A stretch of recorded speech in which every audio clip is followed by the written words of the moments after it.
السلام عليكم ورحمة الله تعالى وبركاته. الحمد لله ثم الحمد لله الذي على كل حال.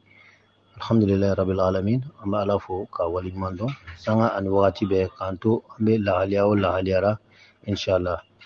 Actuellement, أمي فكان dernière mission qui est niée quand il y a Duba Jamama antena sega mission mi oreke kofe. Voilà, il s'agit de quoi? أمي فكان dorbuye dorb asamaduka am fagana asamaduka dorbiye na famyana asamaduka dorbu o de bena jigi sisan ka di aw bema parce que dorbu karamogo be duba sanfɛ dorbu karamogo be savant en privé ensemble pour réussir etc u be kacha u b'a dɔn fɛn min nana di ni dorbu do asamaduka b'a dɔn Oran tɛna se ka kuma o caya ladilikan tɛ yan foyi tɛ yan maintenant a tɛ fɛn kɛnɛmanw fɛ n'i bɛ fɛ ka dɔrɔbu kɛ tuma o tuma ni bɔra fɛn o fɛn na fɛn o fɛn bɔra ni na i n'a fɔ ni bɔra mun fɛn na ni man fɛn ka sogo jɛgɛ muni si i man kan ka dun ka to i bɛ dɔrɔbu kan wagati min na i man kan k'o kɛ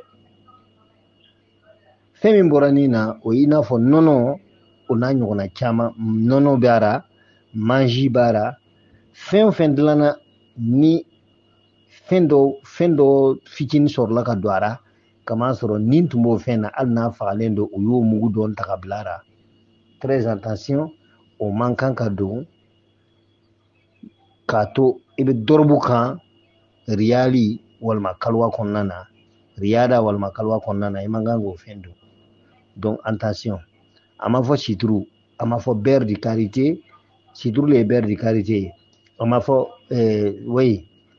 situru o le ye beurre de karité ale bɔra yiri le la yiri ti ni man fɛn ye fɛn bɛ respirer fɛn bɛ oxygène ta ani minnu bɛ ji kɔnɔ olu bɔra fɛn o fɛn bɔra o fɛn kɔnɔna na o sogo dɔ man kan ka kɛ a kɛra jɛgɛ ye o a kɛra sɛ ye o a kɛra saga ye o c'est à dire fɛn bɛ na i n'a fɔ ni man fɛn bolo nɔnɔ kɛnɛ yɛrɛ o n'a ɲɔgɔnnaw n'i bɛ dɔrɔbu kan i man kan k'o dun tuma caman na fɛn minnu fana kasa ka bon i n'a fɔ jaba layi sunbala ani yiri filaburu dɔw bɛ yen olu kasa ka bon i n'a fɔ namugu mɔsiw ko tɔyigasiyɛn dɔ tɔyiga ninnu man ɲi ani Jean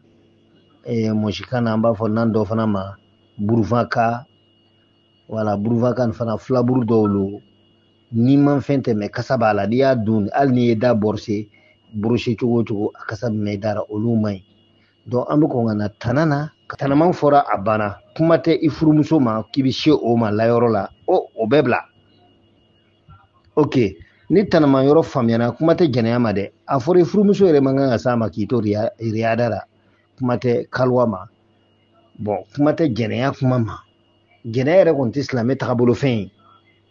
an k'o fɔ terre à terre clair point vocal suivant an minnu ye riyala faamuya riyal le ni parce que riyala o ni kaliwa olu de bɛ ɲɔgɔn da fɛ n'i ma riyal faamuya i tɛ se ka kaliwa kɛ dɔnni min kalifala an ma fitinin dɔrɔn don mais k'an b'o ɲɛfɔ n delila ka kuma aw fɛ akala muluku kan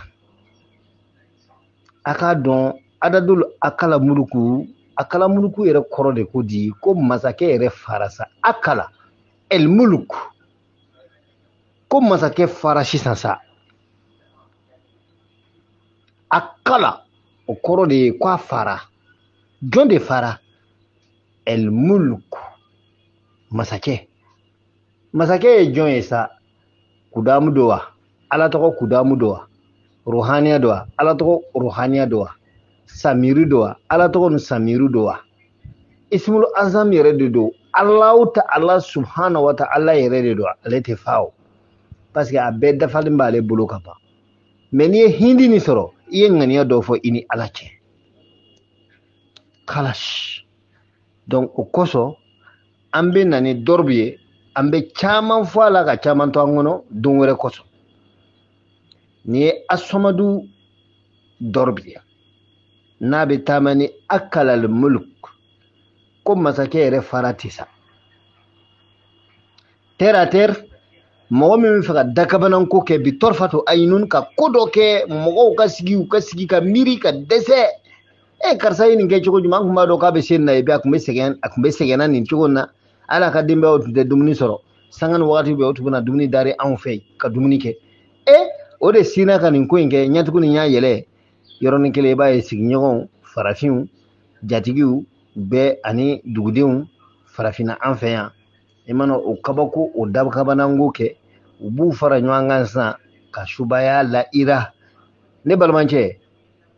sɔn u k'a fɔ i ye sɔn u k'a fɔ i ma